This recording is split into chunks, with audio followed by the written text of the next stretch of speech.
Well, welcome everybody to this second podcast on smart and sustainable cities. We have two guests today, one representing smart, but smart with sustainability, one representing sustainability, but sustainability with understanding of smart technologies. Let me introduce our guests. First, Dr. Jenny Hirsch is an applied cultural anthropologist recognized internationally for fostering university and community engagement in sustainability and climate action. She and I are also presenting at Net Positive Atlanta this afternoon, and the roles will be reversed. She'll be interviewing me. And she's also responsible for this class being a linked course, as we were talking about just before the start of this podcast. Since August 2015, she's served as the inaugural director of the Center for Serve, Learn, Sustain. I'm sure many of you have had the opportunity to interact with her in that capacity at Georgia Tech. SLS is a campus-wide initiative preparing students to create sustainable communities, so perfect for this course, in partnership with community, nonprofit, business, and academic stakeholders. Dr. Hirsch's research and teaching focuses on equity in the sustainable built environment. And some of your questions today focused on equity, so hopefully we'll have the chance to cover that. Grassroots sustainability innovation, sustainability and cross-cultural perspective. At Georgia Tech, she leads the Equity Pedal Working Group of the Georgia Tech Living Building, or the Candida Building for Innovative Sustainable Design, and I also serve on that Equity Pedal Committee. So you are aware that we just launched a regional center for expertise on education for sustainable development, a United Nations regional center here in Atlanta, and Dr. Hirsch was the founding leader of that, one of the three founding leaders of that program, which is very exciting for Georgia Tech. She received her bachelor's degree in American culture from Northwestern University and PhD in cultural anthropology from Duke. Welcome, Dr. Hirsch. We also have Mr. Jay Sexton, who's the Chief Operating Officer of the Georgia Tech Center for Development and Application of Internet of Things Technologies, which goes by CDATE, right? CDATE, the acronym, and is the former division chief of the Interactive Computing Applications Division, in charge of building innovative software solutions to deliver the right information in the right format to the right people for use in mission planning, decision support, situational awareness, and geospatial visualization. So definitely can cover smart solutions for us today. He has advised the state of Georgia and the state of Florida on implementing the FirstNet nationwide public safety broadband network, which some of you may have received alerts on this recently as they're testing it. He continues to assist the state of Georgia and Atlanta Urban Area Security Initiative on strategic planning and efforts related to public safety communications interoperability. Jay was GTRI, the Georgia Tech Research Institute Project Director for the Georgia Interoperability Network, which is a broadband-enabled gateway solution providing interoperability for public safety personnel. Mr. Sexton has his degree from Georgia Tech, both bachelor's and master's, in electrical engineering, and an MBA from Georgia State University. So welcome both of you to this podcast. I'd like to start off with a couple of general questions just to get things kicked off. Jenny, what is a sustainable city? It's actually a really basic and a really hard question. So I think about this I think about the question of sustainability as an anthropologist, and I think about it a lot in terms of process as opposed to outcome. So I actually think we don't know what a sustainable city is. We know that we don't have any right now. And so we know what it's not. And it's not a city that is primarily focused on growth at any cost.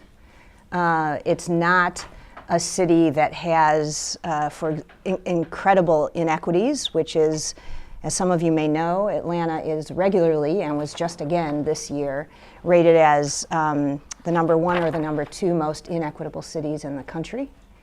It's not that. It's not a place that prioritizes making money over taking care of people and taking care of the natural resources that we enjoy and depend on. So I think we do know what it's not. We also know that technology itself isn't going to solve all of these problems. So I think in terms of when we think of what it is, there are certain visions. We think wind turbines, we think electric cars, we may think scooters, although God help us, I hope that the scooters that we have right now on Georgia Tech's campus evolve a little bit into some better solutions. But I think we think a lot about technologies when we think about the future. What I think is actually most important when we think about sustainability is how people are going to be working together to figure out new ways to live, in which we really prioritize our human well-being and the well-being of the natural systems that we depend on. And in order to be able to do that, we really need ways of thinking where we come up with technological solutions that also understand social context. And we really, we don't prioritize economic growth, we prioritize people. And that requires a lot of new ways of thinking, and it requires collaboration of the types that we haven't seen before in the past, I think. So I tend to focus on the processes that we need to develop, knowing that the outcomes are, right now, things of science fiction. And Jay, what's a smart city? So there is a parallel, but there's no real conflict between a sustainable city and a smart city. The sustainable city that Jenny painted is a goal, right? It's an outcome. It's something to strive for, to reach for. A smart city, smart is just a tool. It's the implementation of technology. And then how is that going to be used? So a smart city is one where we are able to gather data and make decisions based on that data. Sounds very simple, sounds very mundane, and in a lot of ways it is. But we talk about, for example, the Internet of Things, which y'all may have heard of. I always like to start speech, if I'm giving a speech, is how do you define Internet of Things? It's amazing how many people actually kind of go, I'm not really sure how to define it, but I kind of know what it is. We define the Internet of Things at our center as the interconnection of intelligent things, meaning these things are making decisions. So they're not just gathering data to send it back to a human to make a decision. The things themselves are getting the data and actually having some sort of action. So a smart city is a collection of these technologies that are going to start to actually make decisions on their own. How they make those decisions, what those priorities are, that's a question, just like any kind of smart person, right? What's a smart person? I can tell you that, but what does that mean? Do they make good decisions, bad decisions? They may know a lot. Think of the city the same way. So a smart city is a city that's going to also have a lot of knowledge, of data, a lot of information, and it's actually going to start actively making decisions based on that, sometimes and oftentimes without humans in the loop. Excellent. So can I ask, this is for both of you, or either, if only one of you chooses to answer, do the goals of becoming a smart city and becoming a sustainable city hinder one another in any way? I guess I'll start. I'm going to say absolutely not. In fact, I think they can and should go hand in hand. And for example, our center just a few months ago released a white paper on citizen engagement in a smart city. And one of the things we talked about is, especially at the city level, which is, cities can be defined in one of two ways. A city is the population of that city, right? The people are the city. Or the city is the government institute that you vote for the city government, for example, right? A lot of times the city government, the folks that run the city, they are there to run things, but they're not technologically necessarily savvy, especially on those cutting edge stuff that we know about. Which is not a surprise necessarily, but then how do they make decisions that are smart, that can lead toward good things?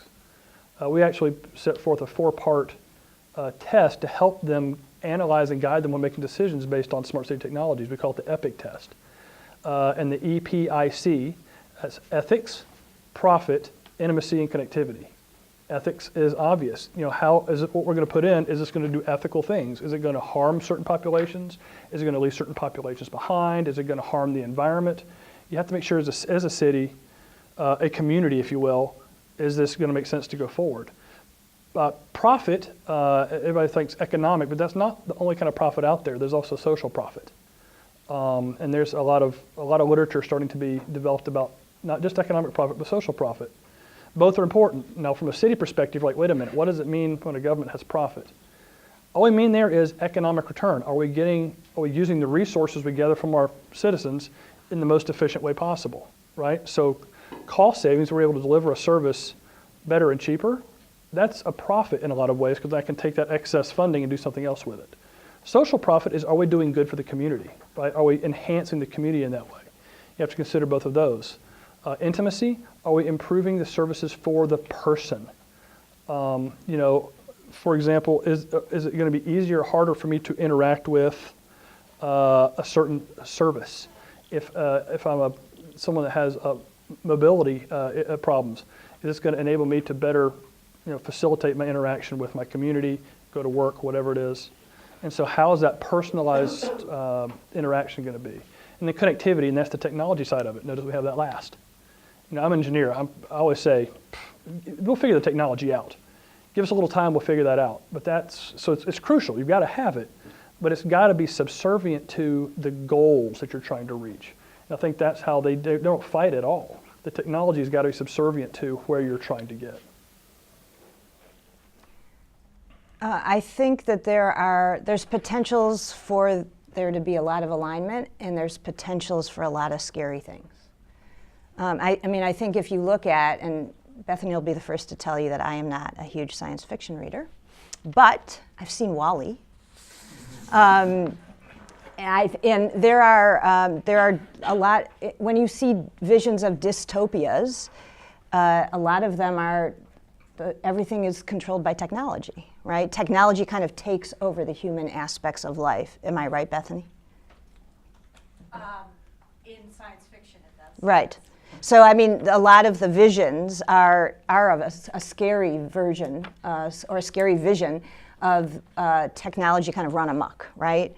And I think we see some of that today. Anybody know Big Belly trash cans? They're a big thing in I don't think Atlanta has them, right? But they're a big thing in a lot of cities where, the thing opens, you put your trash in, it closes, and it compacts it, right? So what's the problem with Big Belly trash cans? Well, one of the problems is homeless people can no longer get stuff out of the trash. So you have taken away, through a technology that seems like it's something good for a lot of keeping kind of areas clean, you have taken away the food source of people who live on the streets, right? But when are the homeless people considered a population that needs to be engaged? What usually happens with homeless people is that, and this is a big civil engineering thing, right? Parks and other areas are designed to kick them out, not to accommodate them. They're not seen as part of the public. So the more we have technologies, there was recently, I was telling JT about this earlier, an article in the New York Times a couple months ago about the ways in which smart technologies have become a new tool for domestic abuse. Anybody read that? So we know about physical abuse, right? But a big part of domestic abuse is also psychological. And more and more services that help probably especially women who experience domestic abuse are finding that their clients are telling them stories of how their abusers are controlling the technologies while the abuser is not home. So they'll be sitting, let's assume the wife is sitting in the house, and the abuser from wherever he is turning the air conditioning on and off. Or the wife gets home and finds that the lock the combination has been changed digitally and they can't get in. And they said that they start to feel like they're going crazy. Before, when they were not with the person, they weren't experiencing the abuse. Some of you may also know about the ways in which, there's huge problems with big data, right? Big data is dehumanized in many ways. So big data is now being used to determine, for example, algorithms, predictive analytics. Some of you may know what predictive analytics are. So you take, if you're this kind of person growing up in this kind of neighborhood with this kind of family, and you're this race and you're this gender, right? The algorithms predict that you will commit a crime.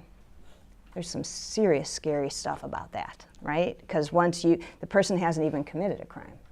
And it's also used, maybe you have committed a crime, but then those algorithms are used to decide should you get bail or not, right? So I think there's potential, but most of the people who are creating the technologies and the data do not come from the groups that are most marginalized or need the most help in our society. So there's a huge equity issue to be considered in the creation of these technologies, and a question of what it means to actually encourage citizenship, which is different than creating more services for people, right? So the more we can use technology to get people more engaged in creating their own communities and creating the kinds of tools that they want, the more powerful it is. But the less there is that engagement, and there is more and more less of that engagement, I think there's some real reason to be concerned about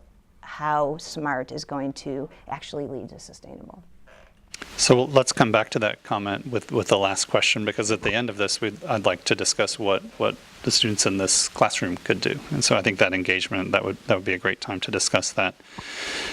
Next question, that question was from Bailey. So we had people send in questions in advance, so I'll try and remember to mention who asked the question. This question, Jay, I think is for you. It's from Rachel. Many people think smart and sustainable go hand in hand. We just had a discussion on how that could or could not be the case. But certainly they go hand in hand, whether it's a friendly handhold or not, I guess is a question. In your opinion, do you think smart cities are more sustainable due to more efficient technology or due to the behavior change that same technology incites? Again, I think the answer is it can, and one could argue it should enhance. Sustainability, let me give you an example. Maybe it's off the wall, but let's say I'm going to put in a network to monitor air quality. And I want to put just a massive network of sensors out there, right? If I can measure it everywhere, I can, patterns of what's going on, so I can figure out how the airflow in the city, maybe having the urban canyon effect, whatever it is. I have sensors everywhere, right? Well, each of those sensors is going to have to be powered. Right? So how am I going to power it? Am I going to try to connect each sensor to the grid? Well, that's going to require quite the infrastructure upgrade, which is going to be that's a lot of resources dedicated to try to plug them all in. Well, okay, never mind, I'm going to put all batteries in there. Well, that's a whole lot of batteries. You got to manufacture them, which is not necessarily the most economically friendly thing, and you probably have to dispose of them. Unless you're going to try to recharge them, how are you going to recharge thousands of sensors? Okay, fine, never mind, I'll put solar panels on there. Well, it means you're going to have each sensor in a place where it has the appropriate sunlight exposure, footprint to have a solar panel on there. All of a sudden, how you put those sensors out there, which are meant for a good purpose, has a massive sustainability impact, how it's put out there. So smarts, you have to consider all that when you're putting smart technologies in place, or sometimes end up saying, cut off your nose to spite your face. You're like, yeah, I have this great air quality network out there. Meanwhile, I've done this kind of trash on the environmental things in the back end. So you've got to have a holistic approach to how those go together, because it is also very easy to put in a smart city that makes decisions that are harmful for sustainability, for long-term stability, or for sustainability for all. If it's some sort of a service, for example, that is provided, but it is a cost-associated service, well, does that send to favor the affluent over the less affluent? Is that going to cause some sort of a divide? Which if you are I'm assuming a city as a government that's meant to serve all the people, that's not necessarily a very good thing, right? And so the two, I don't say they're inexorably linked, but I think in the future they should be, because smart technologies can absolutely enhance sustainability, but it has to be done in a smart way, otherwise we'll end up having unintended consequences that'll trickle in and we'll not realize it until it's too late. Okay, I have a related question, I think. Jenny, a very pointed question from Danielle. It's long. Give me a second. All right, are we doing enough to emphasize that the ultimate goal of smart city technology should be to increase efficiency of cities to the point of overall sustainability? Or do we frequently get lost in the pursuit of efficiency and lose track of the larger goal? If so, is that morally acceptable to invest our resources in creating smarter and smarter cities if those cities are not sustainable? Who asked that? Danielle. Where's Danielle? Slowly. That's a good question. I I guess I would ask the question of who prioritized efficiency at all times. And I think we need to ask, when is efficiency important and when is it not important? And why do we think it's always important? So anybody from China? You're from China. Anybody from another country besides the US? What countries are you guys from? I'm from Venezuela. Venezuela? Haiti? Where? Brazil. Colombia. Where are you? India. So I think it would be interesting to think about, I know we can't open this up for discussion yet right now, but so one of the things that you mentioned in my bio is that I think about sustainability and cross-cultural perspective. I'm an anthropologist. I used to work and study abroad. I spent 4 years living in Japan, and I've traveled a lot around the world. And it's not natural to just think about efficiency as a core value. I don't mean it's weird. I mean it's not just inherent in us as humans to think about that. That is something that, as a country, we have decided is a core value. And so, for example, in the US, we decide if you have a technology that allows you to not use as many employees, there's like something morally wrong if you don't use it, right? That you shouldn't be paying people to do things if technology could do it more efficiently. But that's a value we choose. In a place like China, they pay people to do all sorts of things. There's a value in employing people. And so we could choose to say, well, what's most important is that we have a population that feels, that can make their own money and that feels value in going to work every day and that develops social relationships through that going to work every day. And so we're not going to develop technologies that displace people, and we're not, if there are technologies that displace people, we're not going to necessarily use them, right? That could be choices that we could make. So I think the question about efficiency and when does efficiency become sustainable, there are ways in which, of course, energy efficiency is hugely important to things like addressing climate change, right? So we want to really think about when technological efficiency is going to help us draw down, mitigate or minimize or even draw down carbon emissions, for example. But we also want to think about other values besides efficiency that are equally as important, especially from a social perspective and a cultural perspective, and figure out, and this is a big issue. Any of you, I assume you have a lot of majors in your class. Any of you ISYE majors? Nobody in industrial engineering?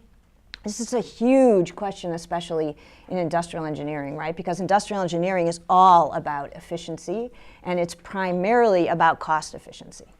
And so people who work, like Chen Zhao, who's my hero in industrial engineering, is a faculty member there, people who work in industrial engineering who are really thinking about sustainability are questioning efficiency as the only, or as the primary engineering criteria, right, for an end result in a design process. Does that answer that question?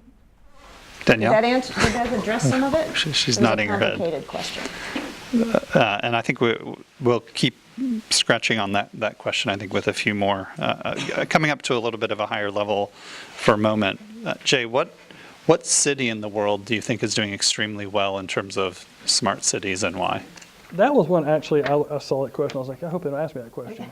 Because, again, smart cities is such a broad term. I think certain cities do certain parts of smart well. And so, they may have smart traffic patterns. Like I think IBM helped Singapore put in a smart traffic system in terms of traffic sensors and cameras and help things, move faster. That's nice for everybody. Less time on the road, less, fuel being burned. And that's a win-win-win across the board. Other cities are doing well in terms of monitoring for crime, although there can be a very much civil liberties issue that goes along with that. So just because it's effective, should you do it? Separate discussion for a separate day. But the question to become a truly smart city, to me, is when do these seemingly disparate networks start to tie together in new and novel ways?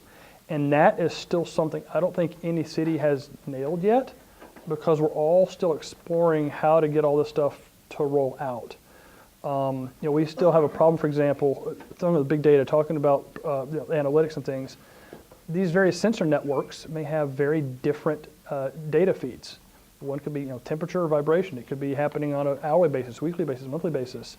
One could be video analytics, one could be just straight data. But all of a sudden, and this is a non-trivial question, how do you start to analyze all these together? How can you actually take these disparate types of data, sample them, and actually put an algorithm in front that's going to be able to analyze them? We actually had somebody looked at that a little bit at as a pilot research project at Sedate for about a year, and they came back and said, it's going to be a lot more money than we have availability to look into. Because it was something as simple as he had a feed of sensors that had every 5 minutes and one that had every 12 minutes. Well, just that difference in sampling frequency made it non-trivial to try to correlate that data into something intelligent. And so we've got a lot of work to do on a bunch of cities to start to make that feasible. And so a lot of cities are doing some really neat smart projects, what I would call a true smart city. We got some more technology that has to be developed before it can really be implemented at that level, in my opinion. Do you have an exemplar sustainable city in mind, and why is that city sustainable, Jen? Well, there's two cities I guess I was thinking about. In the U.S., I always think of Cleveland. Anybody from Cleveland? Originally. Anyone else? Do you think of Cleveland as a sustainable city? No? Not sure. I left when I was 5, Okay. so it didn't sustain me. So the reason I think of Cleveland, I've done some work. So I'm from Chicago, and I have worked with the city of Chicago on a number of sustainability projects and with the city of Cleveland. And what's impressive about the city of Cleveland is their process for citizen engagement in sustainability and climate work. I've never seen any other city do what they are doing. They have, for example, a Sustainable Cleveland Summit every single year where there's over 500 people in the audience from all over the Cleveland area doing very, very participatory activities to grapple with sustainability and climate questions. And then they have a strong way of supporting truly community-based efforts to make neighborhoods more sustainable and climate friendly. That I have not seen, and that's what I was working with them on, but they had that approach to it from the very beginning. And the person who they had hired as their chief sustainability officer did not come up the ranks as a professional, a sustainability professional. She added that later in life, but she came up the ranks doing community organizing type work. So that is incredibly impressive. And they do that along with all the other stuff that cities do around alternative transportation and, sensors and urban, heat islands and all the other things that people focus on when they're thinking about climate and sustainability. But they have an incredible citizen engagement process. And I think in the U.S., Atlanta, I would not at all say Atlanta is the most advanced in terms of sustainability, but I would say that Atlanta is, from a citizen engagement perspective, there are a couple things, and this is where I think there's some, theoretically in terms of how we're thinking about sustainability and SMART, this question of how connected, you're talking about do networks tie together. On the social side, there's a huge parallel to what I'm talking about what makes a place sustainable, which is how connected are communities, how engaged are the citizens, how connected is the city to what's happening in neighborhoods, how connected are counties within a region, because you can't just have a city be sustainable. Cities People networks, human networks, and natural ecological networks don't end at city boundaries, right? So you end up with things like, neighborhoods or cities fighting for the next big box to come across the border and giving them more tax incentives. People fight against each other, or you don't have something negative happening here, but it's happening in the next neighborhood, right? So some of you who've been involved in environmental work may be familiar with the term NIMBY. Anybody know that? What does it mean? Shout it out. Not in my backyard, right? It's okay if it's in your backyard, just not in my backyard. So that's what a lot of environmental work ended up being. It's you have citizen engagement in this little pocket of a neighborhood, and they manage to get the incinerator to not be located here. So where does it go? It goes to the African American poor neighborhood that doesn't have, that is not politically connected and politically mobilized, which is how we end up with all the incinerators and the polluting entities in mostly communities of color and poor neighborhoods, right? So that's the result of not in my backyard activism. So the key is when people are working together at a regional level. And in Atlanta, there's two efforts that really make it stand out as a place that's doing some really good things. One is what we started, which is, you mentioned, the UN-affiliated Regional Center of Expertise on Education Development, which brings together 10. We are one of the areas, metropolitan areas in the US that has the most institutions of higher education in the entire country. And we have the most HBCUs in the entire country. Do you guys know what historically black colleges and universities? Spelman, Morehouse, Clark, Atlanta, et cetera. So in this regional sustainability network, we have 10 higher education institutions as part of that. And we have the City of Atlanta, the Atlanta Regional Commission, and a lot of nonprofits and community organizations and some businesses. So when you start working at that kind of level on collaboration, I think there's around sustainability, that points towards huge sustainability. And then we also have, which some of you might know, that Atlanta is a member of the Rockefeller 100 Resilient Cities Initiative, which also, and the way Atlanta did their resilient city plan was very, very citizen engaged, and has equity as a huge piece of sustainability.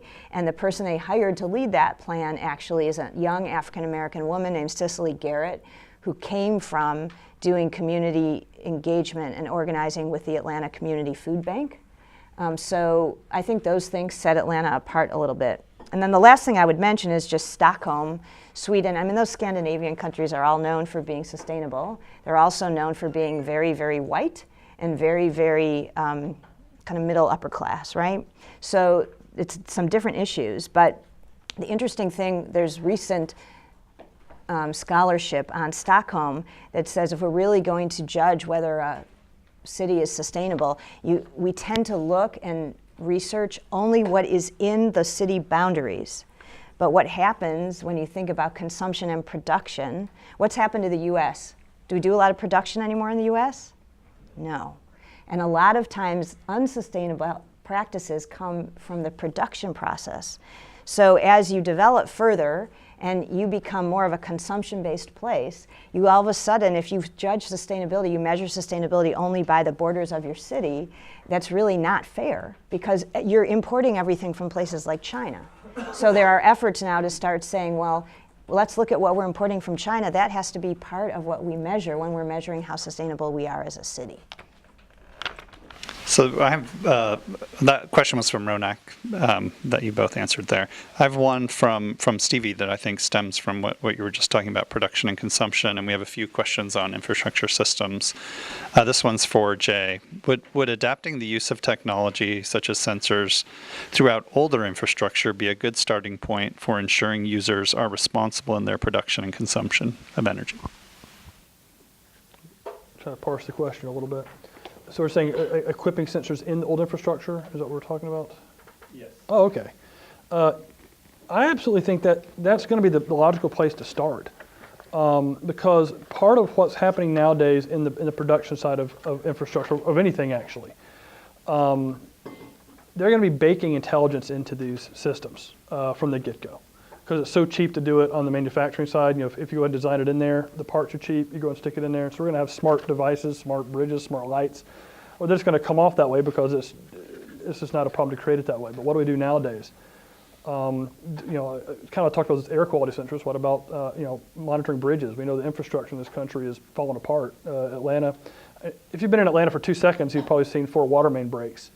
We live here in Midtown. We had 3 or 4 within a matter of months, right at the corner outside our window. We're like, oh, here we go again. So how do we start to monitor those? And so I think by starting to equip the existing infrastructure, which can't just go away in a heartbeat, but it can start to help us be intelligent about how we start to replace and create a more sustainable infrastructure, especially as some of our old infrastructure is going to phase out. It is going to, it's going to become obsolete. That's just a way of all things. How do we make sure that's done in a controlled way? And what it's replaced with is something that's going to consider sustainability from the get-go. Because, let's be honest, the people who put in our infrastructure 100 years ago probably never envisioned that this thing would still be in use by a city of 500,000 in the city limits, 5 million or whatever it is in the metro. My little pipe or my little bridge is going to still be in use 100 years from now. That's really funny. No, it's really not. But now we know that's how things go. We as a society don't plan on maintenance very well. We don't plan on smart. We're going to need to replace 10% of our whatever every year. That's part of it. To me, that's part of sustainability. Is planning ahead for that kind of thing. But we're a big fan of that's already there. It's not broken yet. Let's keep growing and build something else. If you don't take a step back and make that smart, and that's where that smart comes in, right? Use this technology to analyze some of that stuff, make decisions. This one's about to go, or that one you may have a couple years left.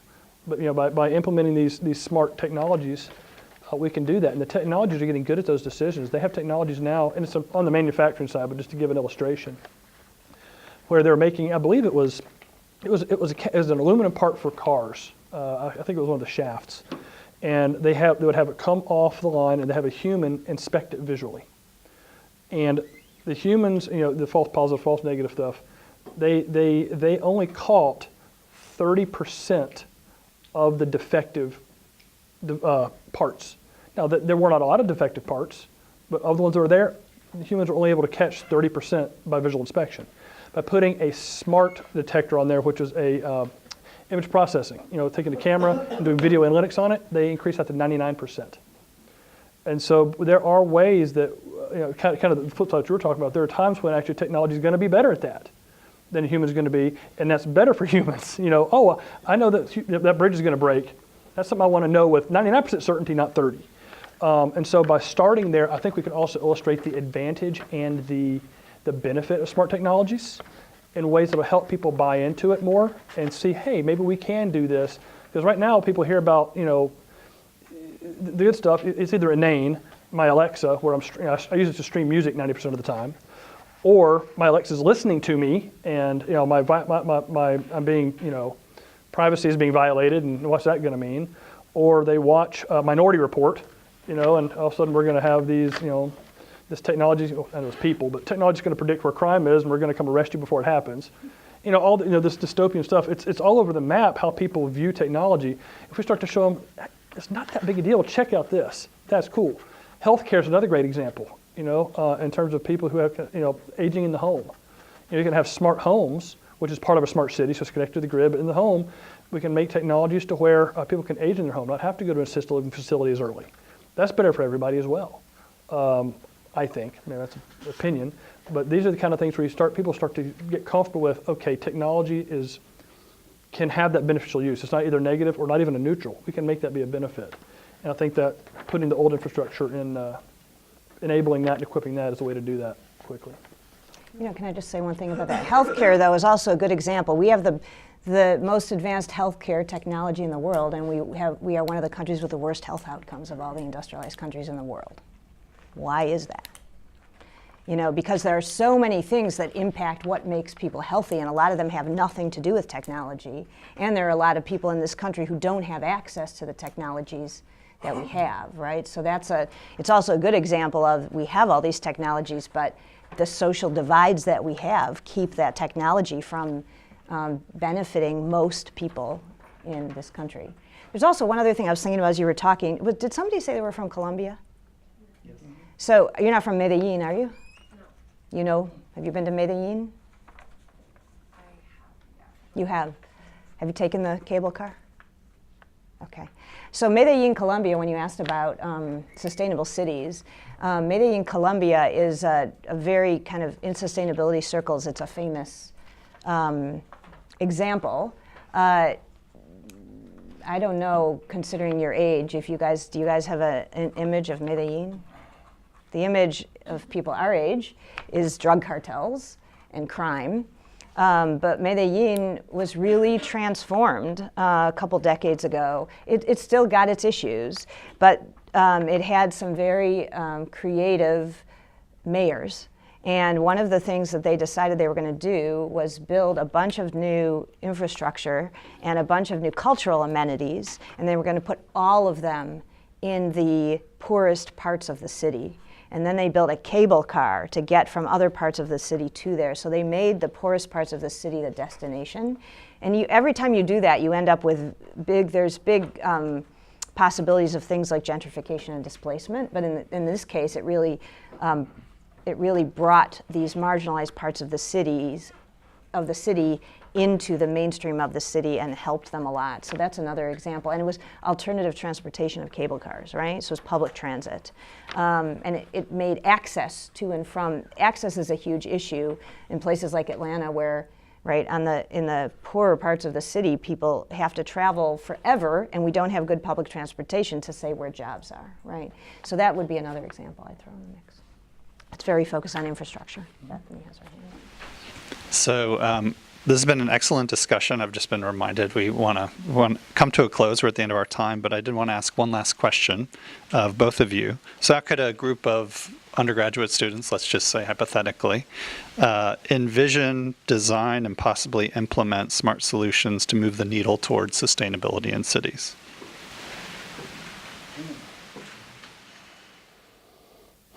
That's an excellent question. Again, as an engineer, but also again, have an MBA, so the business perspective, start with, it's always fun to tinker with the technology, but start with your goal in mind. Identify your problem. If there's a sustainability issue that is near and dear to your heart, if it's environmental, if it's socioeconomic, if it's accessibility, whatever it is, start there. And then once you identify that problem, look at it sideways. And that sounds weird, but oftentimes you look at a problem and it screams, we'll just address it head on. Whereas just coming from a slightly different angle, maybe there's one aspect of this that you never think about, that, well, if we fix that, this fixes a whole bunch of other problems, and you don't even realize that little linchpin is in there. So definitely expand your thinking. But my take, because again, from the technology perspective, I'm not going to tell you what technology to use. Again, there's sensors galore, there are devices galore, there's connectivity galore. I mean, you can go everywhere with that. But find what issue really speaks to your heart. Don't go to what's necessarily popular, but go to what really speaks to you, and you're going to have a much better outcome in your solution because you're going to care more about the actual problem, not just the image or the appearance of what you're doing. I don't know if that makes sense at all, but I've also seen the folks that have the passion for something, they're the ones that come up with the most creative and sustainable solutions. Great, thank you. Jenny?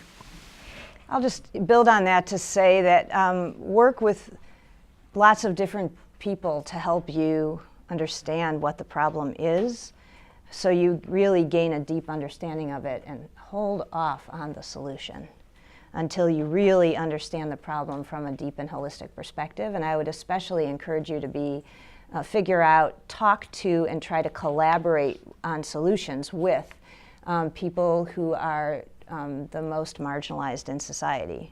You can do that sometimes through SLS programs. Sometimes that's hard, but if you're working just within, say, Georgia Tech, seek out people who are not the same kind of engineer as you. Seek out people who are different majors, different years, come from different places, they're different races, they're different genders, they're different sexual orientations, they're different ages. right? And as much as possible, try to involve community members who are really living issues and have had ideas probably for how to fix them for many, many years or decades, but never get support in doing that. And figure out how your ideas combine with theirs to come up with solutions that are going to be more lasting and more impactful. Thank you so much. That's a great plug because the students in my class will have to interact with community stakeholders, so please take Jenny's advice in mind. For those of you in the sci-fi class, you're going to need a DeLorean in order to visit your future science fiction world. So that's the end of this podcast. Please join me in thanking our two guests, Jenny Hirsch and Jay Sexton. Very much appreciated.